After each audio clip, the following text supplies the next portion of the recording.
र अब सुरु गरौँ न त हामी तपाईँको यात्रा जर्नी होइन तपाईँको बाल्यकाल कसरी बित्यो, कक्षामा अध्ययन गर्नुभएको छ, अनि यो बााउन्सरलाई चाहिँ तपाईँले चाहिँ कसरी अँगाल्नुभयो?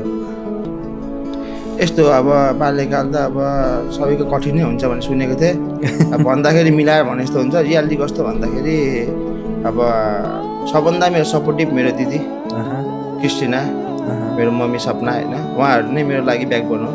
बाबाको माया त अब कम्तीमै पाएँ होला, गर्न त बाबाले पनि जन्माएर यत्रो हुर्काएर गराइदिएको। दुःख त अब कति गरेँ, अब स्कुलमा पनि फी तिर्न नमिल्ने होइन, भन्दाखेरि त लाज लाग्छ रियल कुरा गर्दाखेरि। अहिले यो कुर्सीमा बस्न पाउँदैन, एउटा स्वाभाविक ठुलो कुरो हो। तपाईँहरू यसले आउन बोल्दैन ठुलो कुरो मेरो लागि चाहिँ होइन। अब कस्तो भन्दाखेरि स्कुलमा फी तिर्न नपाउने हामी चाहिँ अब 4 भाइ, दिदी एउटा।